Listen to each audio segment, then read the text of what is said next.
పట్టణ నాసురుపేటలోని Alapati Venkataramayya elementary school విద్యార్థులకు పౌష్టికాహారం అందజేసి స్టేషనరీ పంపిణీ చేశారు. పట్టణానికి చెందిన సామాజిక సేవా కేంద్రం సత్యం శివం సుందరం ఆధ్వర్యంలో మేరుగ జగన్మోహన్ రావు వర్ధంతిని పురస్కరించుకుని వారి కోడలు మేరుగ రాజేశ్వరి సౌజన్యంతో ఈ సేవా కార్యక్రమం చేశారు.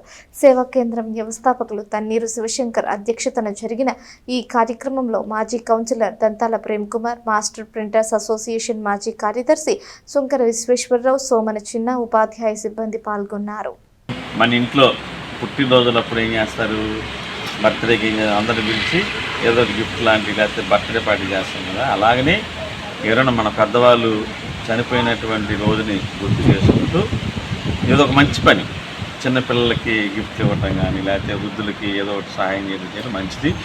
దానిలో భాగంగా పెద్దలు మరి పెద్దవాళ్ళని గుర్తు చేసుకుంటూ మీ అందరినీ మీకు చిన్న గిఫ్ట్ లాంటిది ఇస్తున్నందుకు మన పాఠశాల తరఫున 34వ సంవత్సరం సందర్భంగా మరి ఈ యొక్క స్కూలు విద్యార్థులకు నోట్బుక్స్, అయ్యే పెన్నులు, పెన్సిళ్ళు, చాక్లెట్స్ అయితే ఇవన్నీ మీ దగ్గర ఉండే ఉంటాయి.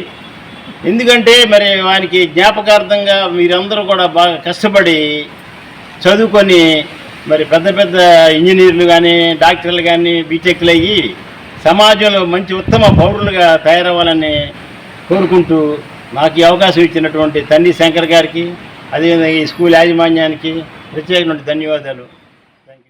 ఇటువంటి దాతలు అందించే ప్రతి ఒక్క పనికొచ్చే ప్రతి ఒక్క కార్యక్రమంలో కూడా మీరు స్వీకరించిన వాటిని ఉపయోగించుకొని ఇవన్నీ ఎందుకు ఇస్తున్నారు? మీరు బాగా చదువుకోవాలి, ఆ చదువుకోవడానికి అవసరమైన వస్తువులన్నింటి కూడా మీకు ఇస్తే మీకు ఎటువంటి లోటుపాట్లు లేకుండా మీరు బాగా చదువుకుంటారని, ఉన్నత స్థితికి చేరతారని చెప్పేసి ఒక మంచి లక్ష్యంతో మిమ్మల్ని ఈరోజు మీ అందరినీ కలుసుకొని మీ అందరూ కూడా ఇవ్వడానికి వచ్చేసారు. ఈ సందర్భంగా ప్రతి ఒక్క విద్యార్థి కూడా క్రమశిక్షణ అంటే ప్రతి ఒక్క విద్యార్థి కూడా క్రమశిక్షణతో మన స్కూల్కి ఎందుకు వస్తున్నాం, స్కూల్కి వచ్చి ఏం చేయాలి, ఇవన్నీ కూడా అర్థం చేసుకొని చాలామంది చిన్నపిల్లలు ఉన్నారు, వీళ్ళు చెప్పినా కూడా అర్థం కాని పొజిషన్ ఉంటారు. కానీ 5th class, 4th class, 3rd class పిల్లలు ఉంటారు. వీళ్ళందరూ కూడా మన భవిష్యత్తును దృష్టిలో పెట్టుకొని మనం చదువుకుంటే ఎటువంటి ప్రయోజనం ఉంటుంది. ఒక పుస్తకాన్ని నమ్ముకున్న వ్యక్తి మాత్రమే జీవితంలో ఉన్న స్థాయికి వెళ్తాడు. లేకపోతే మిగతా బ్యాచ్ కూడా ఆటో డ్రైవర్స్, టాక్సీ డ్రైవర్స్గా మారిపోతారు.